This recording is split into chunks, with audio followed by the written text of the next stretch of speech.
Assalamualaikum warahmatullahi wabarakatuh. Selamat siang rekan-rekan semua dari Cakung sampai Pasar Rebo, dari Matraman sampai Cipayung. Selamat datang di podcast Vokal, Voice of Komunitas dan Rakyat Lokal Bawaslu Kota Administrasi Jakarta Timur. Pada siang hari ini kita kedatangan bintang tamu yang luar biasa. Selamat siang Pak Burhan. Selamat siang Om Sarul. Beliau ini anggota Bawaslu Provinsi DKI Jakarta, Koordinator Divisi Pencegahan dan Partisipasi Masyarakat. Kali ini beliau yang akan mengisi materi atau memberikan banyak insight kepada kita tentang pengawasan pemilu.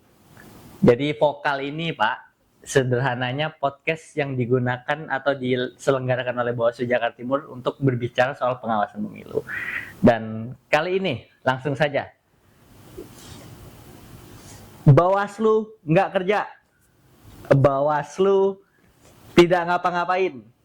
Itu banyak jadi opini masyarakat yang muncul di masa non-tahapan seperti ini. Apa pendapat Bapak? Ya, Bawaslu di tahapan ini kerja. Dia tidak tidur. Tetap bekerja, melakukan aktivitas terutama terkait dengan pendidikan politik. Oke. Pendidikan politik yang dilakukan oleh Bawaslu saat ini di semua tingkatan itu terkait bagaimana kemudian memberikan informasi, mengedukasi kepada masyarakat bahwa Bawaslu itu punya kewenangan untuk melakukan pencegahan, untuk melakukan pengawasan, penindakan, punya tugas penyelesaian sengketa proses pemilu. Itu yang kami lakukan untuk memberikan edukasi kepada masyarakat supaya nanti pada saat tahapan pemilu 2029 sudah berlangsung, masyarakat memahami bahwa Bawaslu itu punya tugas seperti itu. Nah, selain itu Bawaslu hari ini juga masih melakukan pengawasan. Nah, karena teman-teman KPU kan melakukan pemutakhiran data pemilih berkelanjutan. Oke. Bawaslu itu mengawasi pemutakhiran data berkelanjutan. Kami masih melakukan uji petik terkait dengan data pemilih yang dimutakhirkan KPU hari ini yang berkelanjutan. Kami sudah menemukan orang meninggal, TNI Polri yang masih ada dalam DPTB itu. Kami sudah menemukan orang yang seharusnya tidak terdaftar dalam DPTB sudah masuk. Atau kami masih menemukan orang yang seharusnya dimasukkan tapi belum dimasukkan. Oke. Orang yang sudah meninggal, orang yang sudah tidak lagi menjadi TNI Polri, orang yang sudah pindah domisili masih. Nah, itulah yang hari ini dilakukan Bawaslu terkait dengan pengawasan itu. Kemudian kami juga masih melakukan beberapa kegiatan, misalnya tadi pendidikan pengawasan partisipatif, itu untuk mendidik terutama anak muda agar supaya mengetahui terkait dengan tadi tugas dan kewenangan Bawaslu, mengetahui juga bahwa perkembangan proses demokrasi kita di Indonesia seperti ini. Itu kami didik anak muda ini supaya ke depan mereka bisa menjadi perpanjangan tangan Bawaslu atau minimal memberikan pencerahan kepada keluarganya, kepada kelompoknya, kepada masyarakat bahwa di Indonesia itu ada pemilu yang secara konstitusi dilaksanakan selama 5 tahun. Ini yang boleh dilakukan, ini yang tidak boleh dilakukan selama pemilu. Itu yang harus kita edukasi agar supaya pemilu kita ke depan ini itu berlangsung secara baik sesuai dengan konstitusi, tidak ada isu-isu yang bisa memecah belah persatuan dan kesatuan kita. Siap. Itu Om Sarul yang dilakukan Bawaslu. Oke. Jadi jelas ya teman-temannya, di masa non tahapan ini kita ini nggak cuman absen di kantor aja.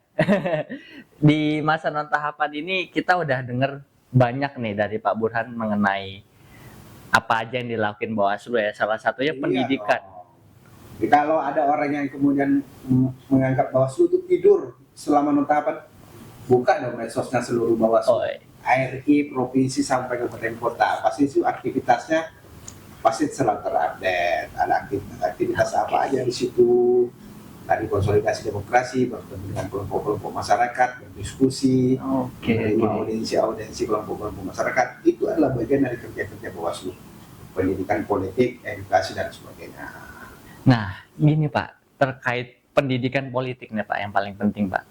Jadi bisa disinggung sedikit nggak mengenai definisi atau apa sih yang dilakuin saat pendidikan pengawas partisipatif? Ya, pendidikan pengawasan partisipatif ini kan sama sebenarnya pendidikan politik. Cuma memang kita spesifik bicara terkait dengan tugas dan kewenangan Bawaslu tadi. Maka di situ materinya ada materi soal pencegahan, ada materi soal pengawasan, ada materi soal penindakan pelanggaran, ada materi terkait dengan penyelesaian sengketa proses, ada materi kehumasan dan sebagainya. Kenapa itu kami lakukan? Kenapa materi itu harus penting disampaikan kepada mereka yang ikut pendidikan bersama pengawasan partisipatif? Karena kami ingin membentuk mereka menjadi kader pengawas pemilu. Yang tadi kita harapkan nanti bisa membantu Bawaslu, kerja-kerja Bawaslu pada saat tahapan pemilu itu berjalan. Oke. Dan ketika mereka sudah memahami tugas dan kewenangan Bawaslu, kami berharap misalnya ketika suatu saat mereka menemukan ada dugaan pelanggaran terjadi, dia bisa memberikan informasi awal kepada Bawaslu. Oke. Baik langsung maupun melalui media sosialnya, atau dia bisa berani menjadi pelapor di Bawaslu. Nah, itu kalau mereka sudah paham, berarti kan dia punya, gini tugas dan kewenangan Bawaslu, saya berikan informasi atau lapor. Atau bahkan nanti ketika memang dia memenuhi syarat dan sebagainya, bisa menjadi bagian dari pengawas pemilu di semua tingkatan, di TPS, di kelurahan, di kecamatan atau dimanapun, karena mereka dia sudah memahami tugas dan kewenangan Bawaslu, sehingga Bawaslu ketika mencari SDM pengawas pemilu itu sudah lebih gampang. Oke. Jadi jelas ya teman-teman ya. Ini di masa non tahapan ini banyak kerjaan Bawaslu tuh yang terkait dengan pencegahan, yang salah satunya ini pendidikan pengawas partisipatif. Ya, selain itu, Pak Sarul, mereka ini kita didik supaya juga menjadi bagian dari orang yang kemudian nanti bisa memberikan pendidikan juga kepada orang lain. Tadi apa yang dia dapatkan di kegiatan pendidikan pengawasan partisipatif itu bisa dia transformasikan ke keluarganya, atau ke komunitasnya kalau dia berasal dari komunitas, atau kepada orang di mana saja orang dia temui, sehingga tadi semua orang bisa memahami tugas dan kewenangan Bawaslu tadi, dan semua kemudian sadar bahwa pemilu kita ini ternyata perlu pemilu yang jujur, perlu pemilu yang transparan, perlu pemilu yang bersih, yang tidak ada isu sara, tidak ada money politik, tidak ada ujaran kebencian dan sebagainya, sehingga ke depan pemilu kita itu ya sesuai dengan mekanisme, sesuai dengan prosedur, sesuai dengan peraturan perundang-undangan. Oke. Jadi melibatkan masyarakat secara utuh ya Pak ya. Dari sejak jauh-jauh hari membangun kesadaran pengetahuan masyarakat itu adalah kunci ya, yang akan membuat kualitas demokrasi kita terutama pemilu meningkat di masa yang akan datang. Nah, tapi untuk hal ini nih Pak, saya ingin nanya sebentar nih, banyak orang yang kurang ngerti atau belum tahu bahkan tentang pengawasan pemutakhiran data pemilih berkelanjutan, terutama yang dilakukan Bawaslu, yaitu uji petik. Bisa tolong disampaikan mungkin pada rekan-rekan sobat pengawas pemilu? Tadi teman-teman KPU melakukan pemutakhiran data pemilih berkelanjutan. Ini membersihkan data yang kemarin saja daftar pemilih tetap, pemilu atau pilkada terakhir, kemudian dimutakhirkan kembali, mencoret misalnya yang sudah meninggal atau yang sudah pindah domisili, memasukkan yang baru yang sudah memenuhi syarat menjadi pemilih, misalnya 17 tahun atau 18 tahun setelah sudah menikah, atau misalnya mencoret yang masih ada TNI Polri-nya, memasukkan yang misalnya sudah pensiun dari TNI Polri. Tetapi kerja-kerja KPU ini kan tidak bisa sendiri. Maka Bawaslu punya tugas untuk melakukan pengawasan, memastikan bahwa kerja-kerja teman-teman KPU melakukan pemutakhiran data pemilih berkelanjutan itu sudah sesuai prosedur. Apakah benar orang meninggal itu sudah dicoret? Apakah TNI Polri yang sudah pensiun itu dimasukkan jadi pemilih? Apakah yang sudah pindah domisili itu sudah dicoret juga dari situ? Atau ada pemilih pemula sudah dimasukkan? Maka tugasnya Bawaslu mengingatkan KPU, kami berikan himbauan. Kalau tidak, kami juga melakukan pengawasan. Maka salah satu yang kami lakukan untuk menguji data KPU, kami melakukan uji petik tadi. Uji petik itu kami turun ke bawah, bertemu dengan RT, RW, bertemu dengan kelompok masyarakat, memastikan bahwa data ini apakah benar ini masih ada, ini sudah meninggal apa Tidak. Apakah ini sudah masih TNI Polri atau tidak? Apakah ini misalnya pemilih baru yang sudah 17 tahun atau yang sudah 16 tahun tapi sudah menikah, atau ini sudah pindah domisili? Nah, data-data itu yang kemudian kami validasi. Kita validasi bersama. Kalau kira-kira data itu, oh ternyata dia sudah meninggal, tapi di DPTB-nya KPU itu masih ada, maka juga Bawaslu memberikan saran perbaikan atau rekomendasi agar supaya itu dicoret. Atau misalnya kami temukan di lapangan, oh ini seharusnya masuk dalam DPT tapi tidak masukkan, maka tugas Bawaslu memberikan saran perbaikan atau rekomendasi agar supaya itu dimasukkan. Itu yang dilakukan KPU sama Bawaslu selama ini. Nah, terutama tugas Bawaslu tadi soal bagaimana kemudian menguji data ini supaya data itu data yang valid, data yang bersih. Karena kalau KPU hanya bekerja sendiri tanpa kemudian diawasi oleh Bawaslu, saya kira juga kita masyarakat juga mungkin tidak yakin bahwa data KPU itu kan bersih atau tidak. Maka tetapi tadi selain itu, nah di sini butuh partisipasi masyarakat tadi. Masyarakat ikut juga andil berpartisipasi, ikut terlibat, sadar bahwa oh ternyata keluarga saya ini sudah meninggal, sudah dicoret. Nah, sementara syarat-syarat hari ini kan menurut KPU akan mencoret orang yang meninggal ketika dia punya akte kematian. Punya akte kematian, maka pentingnya masyarakat apabila ada keluarganya yang kemudian meninggal, pentingnya kemudian mengurus akte kematian itu. Kalau di Jakarta ini beberapa informasi yang kita dapatkan kan sangat mudah mengurus akte kematian. Tapi seringkali kita temukan di lapangan orang sudah meninggal tapi tidak punya akte kematian. Maka kendalanya kalau itu tidak ada, teman-teman KPU tidak bisa mencoret karena satu-satunya orang meninggal harus punya akte kematian. Nah ini yang kami lakukan selama ini, terutama dilakukan oleh Bawaslu untuk memastikan bahwa data pemilih berkelanjutan yang ditaktibkan itu bersih dan clean. Agar supaya nanti pada saat pilkada atau pemilu 2009, persoalan daftar pemilih yang setiap pemilu ini selalu menjadi perdebatan itu tidak akan terjadi lagi. Ya, sambil ngopi Pak Burhan, jadi kita ini kan ngobrol santai ya, jadi sambil memberikan banyak insight juga kepada kita semua atau sobat-sobat awas di rumah. Jadi sebenarnya ngomongin soal Bawaslu ini, banyak kerja-kerja di pencegahan ini mencoba membangun partisipasi yang bermakna ya bagi masyarakat ya. Nah, salah satu fungsi pencegahan yang mungkin teman-teman ingin ketahui adalah gimana cara Bawaslu menangkal hoax atau konten sara yang sangat amat berpotensi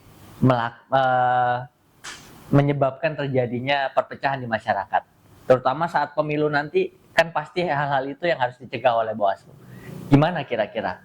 Iya, selama ini kan memang Bawaslu selalu melakukan sosialisasi ya, terutama sebenarnya kepada teman-teman Gen-Z, teman-teman anak muda, karena kami menganggap bahwa mereka yang sangat dengan gadget ini, media sosial adalah mereka ranah Gen-Z, ranah muda. Maka target kami memang bertemu dengan mereka, menyampaikan edukasi terkait dengan bagaimana sih menggunakan media sosial itu, gadget itu yang dengan benar, dengan bijak. Betul. Dibaca dulu baru di-share. Iya. Dipahami dulu baru kemudian di-share. Jangan kemudian mendapatkan informasi langsung di-share, tapi tanpa kemudian melakukan verifikasi apakah ini bukannya benar atau tidak. Karena kalau tidak diverifikasi, tidak dipahami, maka bisa jadi kita juga berpotensi untuk menjadi penyebar hoax, menyebar ujaran kebencian, menyebar isu sara yang nanti bisa kemudian berimbas ke pribadi kita, bisa kemudian kita dikenakan undang ITE dan sebagainya, kemudian bisa kita mungkin berhadapan dengan hukum dan sebagainya. Maka penting, terutama dalam pelaksanaan pemilu atau pilkada misalnya, itu kan terkadang banyak berita-berita yang tidak bisa dipertanggungjawabkan. Orang kemudian bisa terhasut dengan isu-isu sara, terhasut dengan isu-isu kebencian, terhasut dengan isu-isu hoax yang beredar di media sosial. Maka kami selalu sosialisasi menyampaikan itu kepada teman-teman yang terutama Gen-Z, pemilih pemula, supaya dalam mendapatkan informasi ya dipilah dulu, dibaca dulu, dipahami dulu, baru kemudian kalau meng-share. Yang selanjutnya, kami memang Bawaslu ini kan intens, media sosial kami intens di medsos, di Instagram, di TikTok, di Facebook, kemudian di YouTube, selalu memberikan edukasi-edukasi terkait dengan apa-apa sih yang dilarang dalam pelaksanaan pemilu, terutama bagi publik, terutama bagi masyarakat, supaya tadi kita tidak menjadi bagian dari penyebar ujaran kebencian, penyebar hoax, penyebar isu sara tadi. Maka di situ di media sosial kami, kunjungi saja media sosial di semua tingkatan Bawaslu, itu pasti memberikan edukasi terkait itu. Nah, ini yang selama ini dilakukan oleh Bawaslu, terutama tadi kita berharap supaya publik juga ikut andil untuk memberikan edukasi itu. Misalnya masyarakat kenapa kemudian bagaimana, supaya mereka juga ikut andil untuk memberikan edukasi kepada masyarakat yang lainnya supaya tidak terjadi dugaan pelanggaran, terutama terkait dengan konten-konten sara dan hoax ini. Siap. Jadi saring sebelum sharing ya ini ya. Jadi pentingnya untuk teman-teman nih nanti, terutama kita kan hidup di era di mana media sosial ini algoritmanya itu sangat bergantung pada apa yang kita sukai. Jadi alih-alih kita asal menyebarkan, kita harus coba untuk memverifikasi dulu kebenaran setiap informasi yang kita terima ya Pak ya. Jadi Bawaslu ini jelas perannya sebagai manajemen konflik sosial agar masyarakat semakin tetap berpegang teguh ya pada undang-undang ya. Bahkan kalau misalnya nggak hati-hati ya Pak, konsekuensinya undang-undang ITE dan lain sebagainya itu loh. Ya. Nah itu yang teman-teman harus ketahui. Jadi jelas bahwasannya sharing itu harus dilakukan dengan menyaring terlebih dahulu. Ya, karena kalau itu terjadi misalnya tadi isu hoax, isu sara, ujaran kebencian, kemudian menyebar kepada masyarakat, kemudian menjadi perdebatan di publik, maka salah satunya yang bisa terjadi adalah perpecahan. Perpecahan persatuan dan kesatuan kita kan. Kita sudah pernah belajar kan di DKI. Iya betul. Pilkada 2017 kan itu karena isu-isu itu, kemudian tetangga karena beda ini beda itu, dan itu panjang. Keberpihakan yang ekstrim ya. Ekstrim dan sebagainya. Oke. Jadi penting untuk kita semua ya untuk menjaga jari kita. Karena demokrasi itu kualitasnya nggak hanya ditentukan dari pembicaraan kita, tapi dari kualitas jari kita dalam melaksanakan atau melihat media sosial dan menyebarkannya. Jadi untuk selanjutnya Pak, teman-teman ini di media sosial banyak sekali yang belum teredukasi, terutama soal pelaporan. Gimana sih cara membuat laporan ke Bawaslu? Ya, ini juga yang saya kira masyarakat perlu paham bahwa di Bawaslu itu sebenarnya laporan itu ada prosedurnya. Tetapi kami kan tadi membuat 2 kanal. Misalnya masyarakat ini kalau tidak berani menjadi pelapor tadi karena ada prosedurnya, berikan informasi awal kepada Bawaslu. Datang ke kantor Bawaslu, kemudian kalau tidak bisa ada WhatsApp centernya, ada medsosnya, ada tadi Instagram, TikToknya, Facebooknya, komentar situ, berikan laporan. Nanti Bawaslu yang punya tugas untuk melakukan penelusuran, memastikan bahwa informasi yang diberikan itu benar. Tadi bahasa kami penelusuran. Nah, kalau tidak bisa menjadi pelapor, tapi kalau ingin menjadi pelapor di Bawaslu, tadi ada ketentuannya. Warga negara Indonesia yang punya hak pilih, Jakarta, pemantau pemilu, atau partai politik atau peserta pemilu. Kemudian harus mengisi form, apa yang dilaporkan, siapa terlapornya, tanggal berapa ditemuan kejadian itu seperti apa, uraiannya seperti apa, bukti-buktinya apa, ada punya 2 alat bukti. Nah, itu prosedur-prosedur yang harus dipenuhi. Nah, tapi kan memang kami juga punya aplikasi Sigap Lapor, bisa melakukan laporan ke Sigap Lapor. Tetapi tadi tetap nanti data-data itu harus disampaikan ke Bawaslu. Nah, itu hanya untuk mempercepat tadi laporan ke si pelapor. Tapi data-data tadi terkait dengan siapa pelapornya, terlapornya siapa, kejadiannya di mana, tanggal berapa, apa yang dilaporkan, bagaimana kejadiannya, uraian kejadiannya, kemudian alat buktinya seperti apa, itu prosedur pelaporan di Bawaslu. Maka memang terkadang masyarakat kan karena bentuk pelaporannya prosedural seperti itu, terkadang banyak orang yang nggak mau melapor. Maka tadi kalau memang merasa agak sulit menjadi pelapor seperti itu, tadi berikan informasi awal. Kalau kemudian informasi awal kami terima melalui langsung atau kemudian menyusul kami punya tugas untuk menelusuri. Kami akan mencari buktinya, kami akan mencari kapan kejadiannya dan sebagainya. Itu bagian dari merespon apa yang kemudian disampaikan oleh publik kepada Bawaslu. Tapi tadi memang di Bawaslu ini kan bekerja berdasarkan peraturan perundang-undangan, tidak berdasarkan kemauan kami sebagai komisioner misalnya, tapi ada prosedur yang harus dilalui untuk memastikan apakah ini dugaan pelanggaran, apakah ini bukan dugaan pelanggaran, apakah ini dugaan pelanggaran administratif, apakah ini dugaan pelanggaran pidana pemilu. Jadi ada prosedurnya setelah melakukan melalui beberapa prosedur termasuk kajian tadi. Itu Sarul. Nah, jelas nih teman-teman. Jadi kita selalu sedia, selalu siap untuk menerima informasi awal ya dari teman-teman bahwasannya kalau ada hal-hal yang ingin dilaporkan itu bisa komunikasi langsung datang ke kantor kita atau hubungi medsos kita terkait dengan informasi penting yang ingin diberikan. Nah, dari situ kita bisa melakukan penelusuran ya Pak ya. Tapi Pak, teman-teman ini ya, Gen Z ini kan sebenarnya kritis-kritis, pinter-pinter dalam hal prosedural ya. Tapi ada satu hal yang sebenarnya mereka ingin lakukan dalam pelaporan, tapi mereka takut. Yaitu mereka takut kerahasiaan mereka sebagai pelapor itu tidak dijamin keamanannya oleh Bawaslu. Gimana cara Bapak menanggapi hal itu?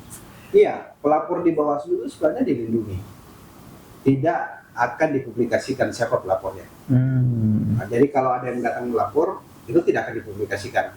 Tetapi memang selama ini yang datang melapor itu terkadang mempublikasikan dirinya sendiri. Dia ingin tampil di media. Tetapi sebenarnya di Bawaslu pelapor tidak dipublikasikan. Bukti misalnya ketika ada penanganan pelanggaran di Bawaslu, kita kan punya publikasi terkait dengan hasil hasil kajian atau hasil kajian Bawaslu seperti apa, yang misalnya putusannya seperti apa, itu kan publikasikan di media, di kantor-kantor Bawaslu, dan di situ tidak akan ditulis siapa pelapornya. Maka pelapor itu dirahasiakan. Tapi selama ini memang pelapor sendiri yang mempublikasikan dirinya karena ingin tampil di media sebagai pelapor, mungkin karena punya kepentingan tertentu. Tetapi pada dasarnya di Bawaslu pelapor apapun itu tidak akan dipublikasikan. Jadi tidak akan diberitahukan ke publik. Begitupun di papan pengumuman terkait dengan putusan kami tidak akan pernah ditulis siapa pelapornya terkait dengan kasus itu. Jadi itu clear ya? Ya. Keamanan dan kerahasiaan data pelapor dijamin oleh Bawaslu 100%. Kecuali pelapornya sendiri yang memberitahukan. Kecuali. Ada kondisi-kondisi khusus seperti itu ya. Oke. Ya, gitu teman-teman. Jadi obrolan siang ini singkat, padat, bermakna ya. Untuk teman-teman ini nggak usah khawatir bahwasannya kalau ingin terlibat dalam pengawasan pemilu dan melapor itu pasti dijamin oleh Bawaslu. Kerahasiaannya kecuali kalian sendiri yang mempublikasikan diri kalian sendiri. Oke, Pak Bur, kita telah sampai di penghujung acara. Closing statement dari Pak Burhan untuk sobat awas di luar sana. Teman-teman sekalian, memang hari-hari ini adalah tidak ada tahapan pemilu. Tapi di awal-awal 2027, tahapan pemilu 2029 akan dimulai. Kalau merujuk kepada undang-undang pemilu, maka bisa jadi di bulan 6 sudah akan mulai verifikasi partai politik. Oh, bulan 6 2027 ya, Pak? Ya? 2027. Oh, Maka di tahun-tahun ini kami Bawaslu fokus untuk melakukan pendidikan politik agar supaya masyarakat kita itu bisa tercerahkan ketika nanti masuk tahapan pemilu, mereka bisa diadil untuk memastikan bahwa proses pemilu kita, tahapan pemilu kita itu bisa berjalan sesuai dengan peraturan perundang-undangan. Partai politik yang kita verifikasi itu sesuai dengan peraturan perundang-undangan. Begitu soal pemutakhiran data pemilih, yaitu supaya data pemilih kita bersih. Begitupun tahapan-tahapan yang lain yang nanti akan diawasi oleh Bawaslu, itu butuh atensi publik, butuh atensi masyarakat, butuh pengawasan publik juga, agar kami juga bisa bekerja secara baik. Saya kira itu. Jadi jelas kita bekerja walaupun masa non tahapan dan kita tetap butuh pengawasan yang bermakna yang melibatkan rekan-rekan masyarakat sekalian. Oke, begitu aja Pak Bur. Terima kasih banyak atas obrolan yang bermakna ini. Saya Syahrul. Sampai jumpa di vokal selanjutnya.